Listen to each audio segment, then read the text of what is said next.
with one unmistakable message about Operation Epic Fury. America is winning, decisively, devastatingly, and without mercy. Under the direct command of President Trump, the War Department unleashed this operation early Saturday morning, just 4 days ago, which means we need to remember two things. First, we are only 4 days into this. Metrics are shifting, dust is settling, and more forces are arriving. It's very early, and as President Trump has said, we will take all the time we need to make sure that we succeed. Second, we are only 4 days into this, and the results have been incredible. Historic, really. Only the United States of America could lead this, only us. But when you add the Israeli Defense Forces, a devastatingly capable force, the combination is sheer destruction for our radical Islamist Iranian adversaries. They are toast, and they know it. Or at least, soon enough, they will know it. And we have only just begun to hunt, dismantle, demoralize, destroy, and defeat their capabilities, just 4 days in. Starting last night and to be completed in a few days, in under a week, the two most powerful air forces in the world will have complete control of Iranian skies, uncontested airspace. I hope all the folks watching understand what uncontested airspace and complete control means.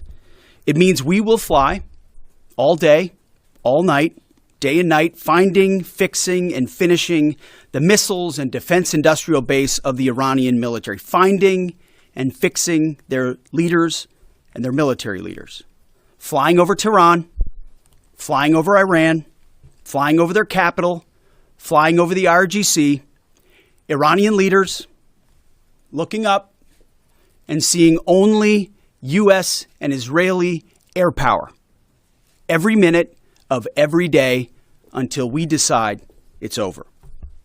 And Iran will be able to do nothing about it. B-2s, B-52s, B-1s, Predator drones, fighters, controlling the skies, picking targets. Death and destruction from the sky all day long. We're playing for keeps. Our warfighters have maximum authorities granted personally by the president and yours truly. Our rules of engagement are bold, precise, and designed to unleash American power, not shackle it. This was never meant to be a fair fight, and it is not a fair fight. We are punching them while they're down, which is exactly how it should be. Thus far, Operation Epic Fury has delivered twice the air power of shock and awe of Iraq in 2003, minus Paul Bremer and the nation building. The campaign has 7 times the intensity of Israel's previous operations against Iran during the 12-day war. 7 times. And as President Trump said, more and larger waves are coming. We are just getting started. We are accelerating, not decelerating. Iran's capabilities are evaporating by the hour, while American strength grows fiercer, smarter, and utterly dominant. More bombers and more fighters are arriving just today. And now, with complete control of the skies, we will be using 500-pound, 1,000-pound, and 2,000-pound GPS and laser-guided precision gravity bombs, of which we have a nearly unlimited stockpile. We used more exquisite standoff munitions at the start, but no longer need to. Our stockpiles of those, as well as Patriots, remains extremely strong. The enemy can no longer shoot the volume of missiles they once did, not even close. And the chairman will lay out some of those percentages. So our air defenses and that of our allies have plenty of runway. We can sustain this fight easily for as long as we need to. And as I said yesterday, we set the terms. Now, you may not see much of it because the IRGC shut off the internet to the entirety of the country. They blind their people on purpose, just like they kill their own on purpose. Much was made of the volume of missiles Iran was able to shoot in the first few days. And sadly, as we projected, a few got through and killed 6 of our best, who will hopefully arrive home soon. We will avenge them, no doubt. But I liken Iran's predicament to a football team who scripted the first 20 plays of a game. The team knew what plays to run because their first few drives were scripted. But now that the game has started and the blitz is on, they don't know what plays to call, let alone how to get in the huddle and call those plays. Iran's senior leaders are dead. The so-called governing council that might have selected a successor, dead, missing, or cowering in bunkers, too terrified to even occupy the same room. Senior generals, mid-level officers, enlisted ranks, they can't talk or communicate, let alone mount a coordinated and sustained offensive. That's not great for morale. The Iranian Air Force is no more, built for 1996, destroyed in 2026. The Iranian Navy rests at the bottom of the Persian Gulf. Combat ineffective, decimated, destroyed, defeated, pick your adjective. In fact, last night, we sunk their prize ship, the Soleimani. Looks like POTUS got him twice. Their Navy, not a factor. Pick your adjective, it is no more. In fact, yesterday, in the Indian Ocean, and we'll play it on the screen there, an American submarine sunk an Iranian warship that thought it was safe in international waters. Instead, it was sunk by a torpedo. Quiet death. The first sinking of an enemy ship by a torpedo since World War II. Like in that war, back when we were still the War Department, we are fighting to win. Also, yesterday, the leader of the unit who attempted to assassinate President Trump has been hunted down and killed. Iran tried to kill President Trump, and President Trump got the last laugh. Now, this is not a mission accomplished situation. This is simply a reality check. The combination of U.S. and Israeli intelligence and combat power will control Iran, and will control it soon. Sure, Iran will still be able to shoot some missiles, and still be able to launch one-way attack drones at civilian targets, and their proxies will attempt to attack our embassies, bases, and soft targets. They are terrorists, after all, and they need to target civilians because they can't fight toe-to-toe. But we will find them, and we will kill them. This is what the fake news misses. We've taken control of Iran's airspace and waterways without boots on the ground. We control their fate. But when a few drones get through, or tragic things happen, it's front page news. I get it. The press only wants to make the president look bad, but try for once to report the reality. The terms of this war will be set by us at every step. As I said Monday, the mission is laser focused. Obliterate Iran's missiles and drones and facilities that produce them, annihilate its navy and critical security infrastructure, and sever their pathway to nuclear weapons. Iran will never possess a nuclear bomb, not on our watch, not ever. And this is why President Trump's moral clarity on Iran today is so vital. Unlike the past, where vague red lines and endless negotiations let Iran fund terror and inch ever so slightly toward a bomb, this president sees the threat plainly and acts decisively. No more half measures, especially when Iran is at its weakest. No more letting Tehran play for time while our people pay the price. His leadership ensures that we finish what we start and that we protect our warfighters by crushing the enemy before they can strike again. Our offensive operations, refined through months of relentless preparation, are unstoppable. And our defensive efforts are unprecedented. We have from the start put the protection of our troops ahead of everything else. Before we very publicly built up offensive combat power, we quietly ensured that our defensive posture and power was in place. And as we built up offensive combat power, we moved the vast majority of American troops over 90% of Americans that were on our bases, what we say off the X, out of the range of Iranian fire. Our defensive shield is equally formidable, the most sophisticated air and missile defense network ever fielded. Thousands of Iranian missiles and drones have been intercepted and vaporized. Tens of thousands of American and allied lives protected. We have pushed every counter-UAS system possible forward, sparing no expense or capability. And like I said, this does not mean we can stop everything, but we ensured that the maximum possible defense and maximum possible force protection was set up before we went on offense. In closing, as President Trump told German Chancellor Merz yesterday, Iran negotiated in bad faith, stalling, scheming, and preparing to strike. And we acted decisively to defend our people, our interests, and our allies. President Trump took bold action, putting America first, the kind of bold action that the American people elected him to execute. To our steadfast partner, Israel, your mission is being executed with unmatched skill and iron determination. Fighting shoulder to shoulder with such a capable ally is a true force multiplier and a breath of fresh air. We salute your courage and your contribution. 4 days in, we have only just begun to fight. America fights to win, and in Operation Epic Fury, we are. May God's providence cover and protect our troops always. And with that, I turn it over to the chairman. Thank you, Mr. Secretary, and good morning, everyone. Thank you for being here. I'm here today to provide the American people and those of you in this room an update on Operation Epic Fury. First, it's with profound sadness and gratitude that I share the names of 4 of our 6 fallen heroes, all from the 103rd Sustainment Command, U.S. Army Reserves out of Des Moines, Iowa.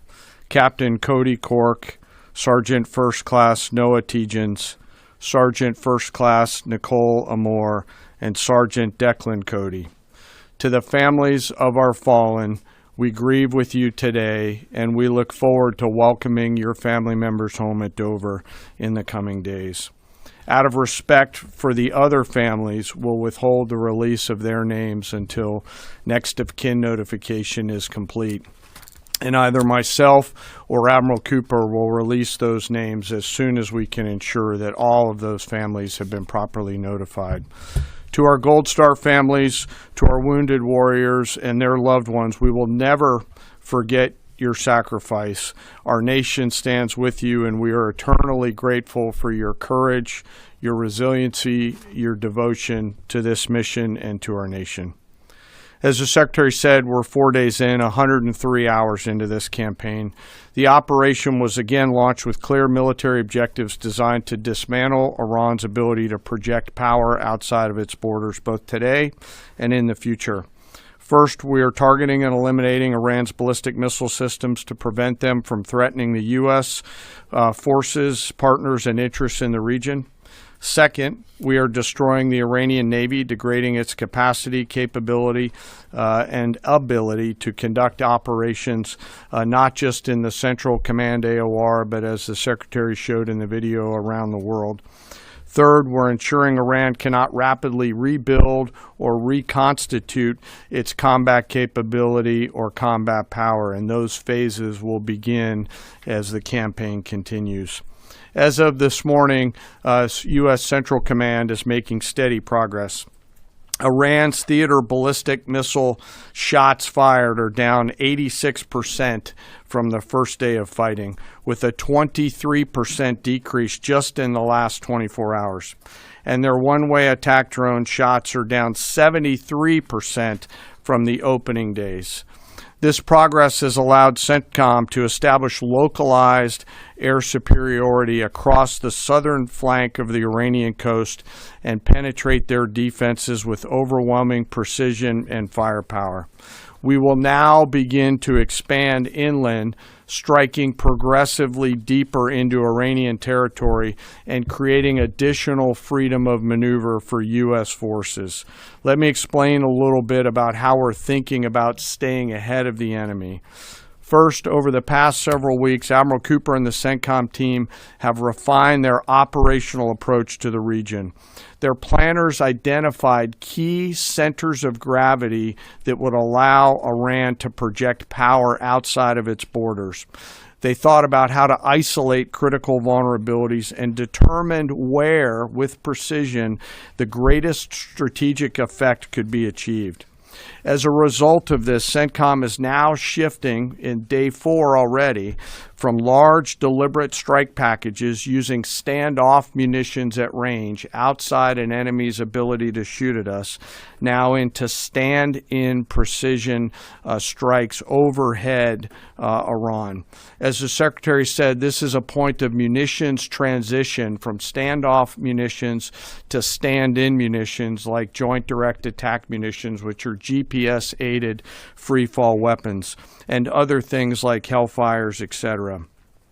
This will allow the joint force to deliver significantly increased precision effects on the target. The throttle is coming up, as the Secretary said, as opposed to ramping down.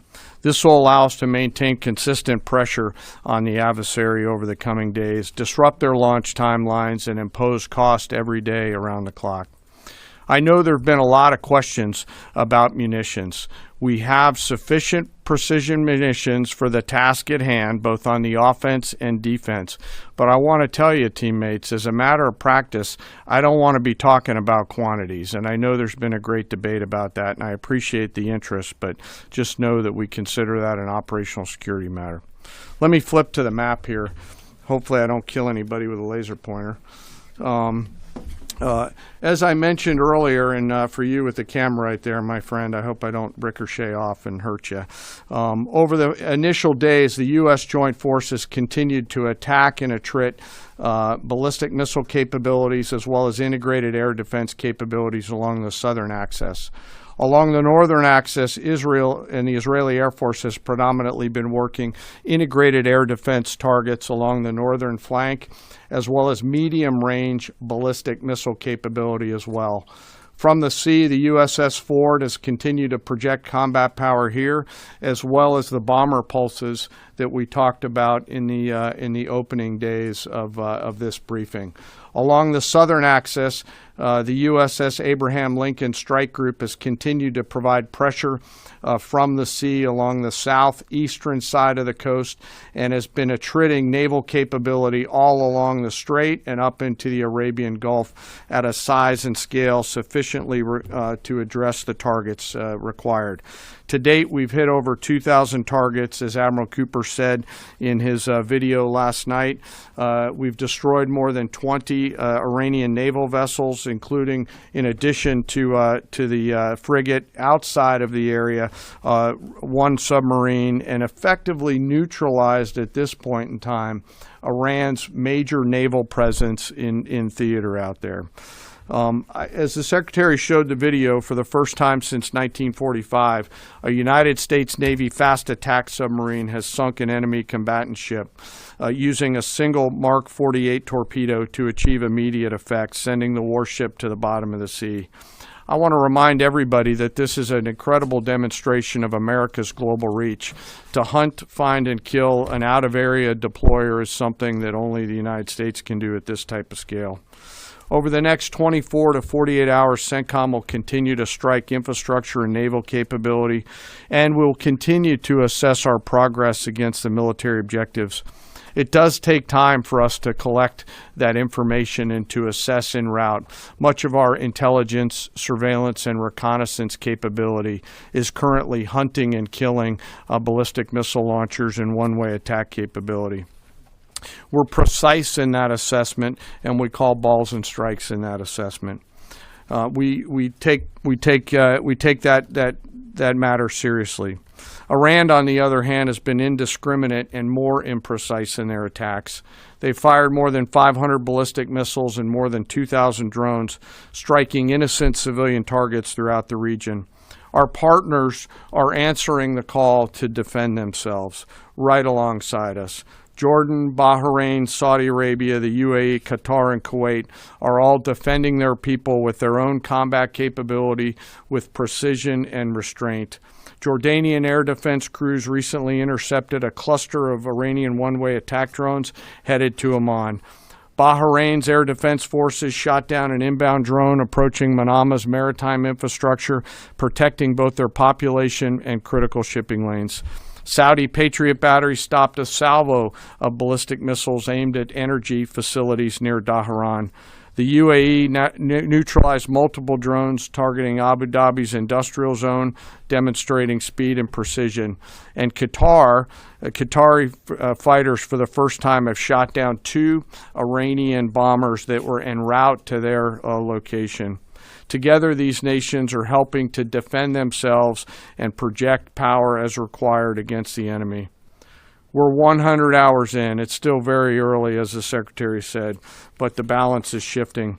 We've always got to remember that these operations are complex, dangerous, and far from over. Our soldiers, sailors, airmen, Marines, Guardians, and Coast Guardsmen remain in harm's way, and we must be clear-eyed that the risk is still high. This is combat. Let us never forget this. As we continue, I ask that we hold all of our deployed teammates in our thoughts, those standing the watch, flying the sorties, sustaining the fight, and carrying our nation's burden.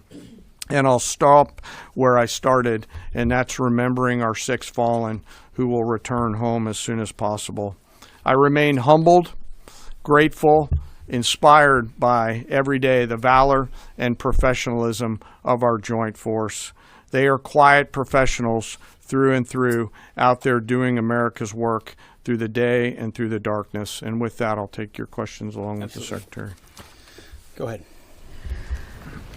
What do you assess the enemy's control and command status is right now? And can you broadly describe our decisive point in this operation? Well, I won't describe the decisive point in the operation because that would tell the bad guys what it was. That's a good question, though. I appreciate the question. Their C2 structure's in a bad way. Admiral Cooper's been continuing to pressure C2 at the IRGC C2 and other military elements, and will continue to do so. Thank you for the question.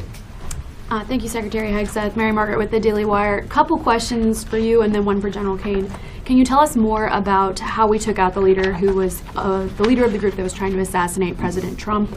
And then Turkey's defense ministry says NATO air defense systems intercepted an Iranian ballistic missile headed towards Turkish airspace. Could this trigger NATO's Article 5, and was it the U.S. who shot it down? On the first question, we've known for a long time that Iran had intentions on trying to kill President Trump and or other U.S. Officials. And while that was not the focus of the effort by any stretch of the imagination, in fact, never raised by the president or anybody else, I ensured and others ensured that those who were responsible for that were eventually part of the target list. It wasn't the beginning of the effort. We were focused on missiles and launchers, and that's the focus. But ultimately, if we had the opportunity to get at those who are trying to get at Americans specifically, we would. And so we eventually had the opportunity to do that from the air. And then on the matter with Turkey, I'll have to get back to you on exactly what the intercept looked like at that. We're aware of that particular engagement, although no sense that it would trigger anything like Article 5. No. Tie right there. You got a tie on. Yeah. Thank you. Come back to the BBC. Can you give us an update on what the administration knows, what you know now about the reported strike on a girls' school in southern Iran on Saturday? All I can say is that we're investigating that. We, of course, never target civilian targets, but we're taking a look and investigating that. Red tie in front. Just on the basis that with the information you would have, your reconnaissance abilities, ability to gather information, I mean, it's several days on now. So is there any clarity on whose munition this was? We're investigating it. Thank you. Secretary, so there are reports that the administration is considering arming Iranian Kurdish groups. So could you please clarify that whether any such plan has been authorized and whether Congress or regional partners has been notified and consulted? All I would say is none of our objectives are premised on the support or the arming of any particular force. So what other entities may be doing, we're aware of, but our objectives aren't centered on that. Green, right there. Yeah, thank you, Mr. Secretary. Mike Lynn, Washington Times. Can you talk a little bit about the deconfliction process that's going on? You have two parallel operations, Epic Fury and Roaring Lion. How are you making sure they're not interfering with each other? Sure, I'm happy to take that. Thank you for the question. We have liaison officers on both sides. There are U.S. CENTCOM teammates out in Israel, and there are Israeli Defense Force teammates at the relevant command and control nodes within the U.S. CENTCOM enterprise. Routinely, Admiral Cooper is talking to the IDF Chief of Defense, and I will occasionally speak to him through the arc of this. I've spoken to him a few times already. That allows us to coordinate, integrate, and synchronize activities while maintaining separate efforts. And when I said a breath of fresh air, I really meant it. Usually it's us with some ancillary benefits from allies who are maybe willing but not as capable. When you have both the will and the capability of an ally that can really bring things to bear, we take certain targets, they take certain targets, and when you coordinate it, it has incredible effects. Right here. Secretary Hegseth, with respect to House Minority Leader Hakeem Jeffries' statement that the Iran mission will end in failure, what kind of message does that send to our enemies, and what does it do to the motivation of our troops? Well, I've been through that movie before with the Democrats rooting against the country. Our generation saw that in our battlefields. I think it's pretty unprecedented and unfortunate that it would occur 4 days in to an operation where, as the chairman laid out, America's best are operating in an incredibly challenging environment where they're having incredible success, but they're meeting a determined adversary. And he's been privy to briefs that we've provided. He knows how effective this has been. He's being disingenuous, which we're used to. Right here. Thank you for taking my question. Heather Mullins, Lindell TV. One of the questions I have is just really regarding the intelligence that indicated that this was something the U.S. had to get involved with at the time that you guys did. We had Operation Midnight Hammer back in June. We obliterated their nuclear facilities. What was the intelligence that suggested that somehow they became a threat once again that required us to get involved with Operation Epic Fury? I appreciate the question. The evidence in front of us since the 12-day war was that Iran had no intention of actually negotiating a nuclear deal that truly meant they did not have a pathway to the nuclear bomb. And they had a moment. Jared Kushner and Steve Witkoff, two of the best negotiators in the world, poured into that negotiation, giving them every single possible opportunity to release that ambition, and they didn't. And the intelligence that we saw they didn't intend to do it in good faith, that they had the intentions eventually to get to a place where they could have a conventional shield to block their nuclear capabilities, as I talked about yesterday. So I would separate the what from the when a little bit. The what is they've been killing Americans for 47 years. They have thousands of missiles pointed at us. They have ongoing nuclear ambitions, and they're at the weakest they've ever been. So the when became, in a particular, hey, what makes the most sense to do this to ensure that the narrow objectives we have of ensuring they never have a nuclear weapon have a maximum effect? Yes, right here. Thank you, Secretary Hegseth. I had two questions. First, what is your message to Iran's allies, namely Russia and China, who have called for an immediate end to hostilities? I don't have a message for them, and they're not really a factor here. And our issue is not with them. It's with the nuclear ambitions of Iran. Absolutely. And are any so-called fully autonomous weapons or other AI tools being used in Operation Epic Fury? We've got a lot of autonomous systems, or systems that drones and others incorporated with smart AI aspects to them, but a lot of which I can't talk about here. Yeah. Yellow, right there. Yes, ma'am.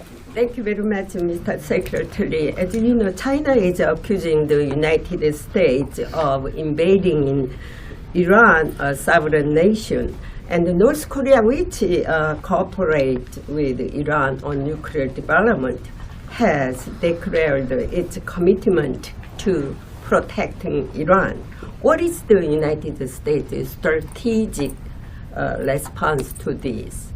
And I have a second one. How many allies joined with the United States to fighting against Iran? Do you have any numbers? Well, I think what you're seeing right now is a response in the region to the belligerence of Iran and the willingness of them to target civilian airports, civilian hotels, civilian locations, civilian oil infrastructure of their Gulf neighbors who would have preferred not to be in conflict, didn't want to, but now realize that this is something that has to be dealt with. So whether it's UAE or Qatar or Bahrain or Kuwait or Saudi, on different levels, they're reaching out to us, whether they're going on offense, which they are, whether they're giving us additional access, basing, and overflight.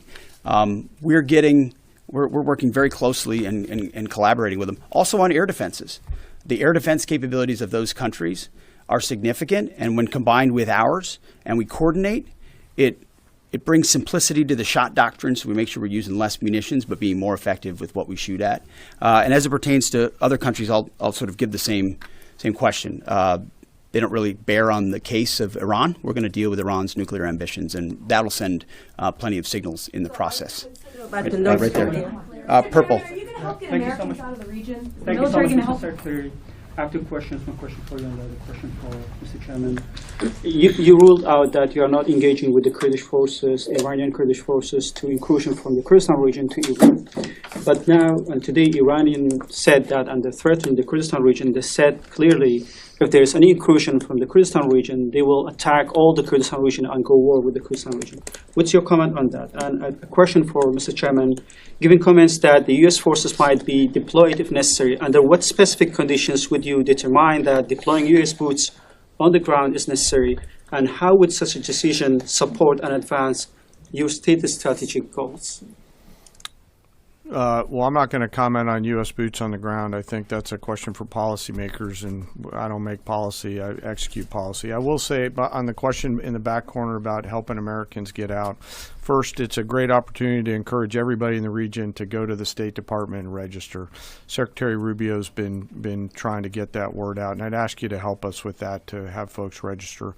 We've also opened up space available seats as C-17s and other airplanes come in to try to help folks get out. But that's really a State Department matter. But to answer your question, that's what we've been doing. Absolutely. Last question right here. Secretary Hegseth, thank you. Reagan Reese with the Daily Caller. You touched on this in your opening remarks, but I'm hoping you could expand on it a bit. It's been reported that Iran might be trying to outlast our ability to intercept their missiles. It sounds like you guys are saying they don't have the ability to do so. Is that the case? Can they outlast us in their ability to do that? Iran cannot outlast us. We're going to ensure through violence of action and our offensive capabilities and our defensive capabilities, as I said, that we set the tone and the tempo of this fight. That's why stories and speculation about different things that try to make it look like we're limited in what we can do. The only limits we have in this is President Trump's desire to achieve specific effects on behalf of the American people. And that's why we don't talk about, you can say 4 weeks, but it could be 6, it could be 8, it could be 3. Ultimately, we set the pace and the tempo. The enemy is off balance, and we're going to keep them off balance. And we know their ability to shoot versus our ability to defend. That difference gets wider and wider every day. Our defense gets better. Their offense capabilities diminish.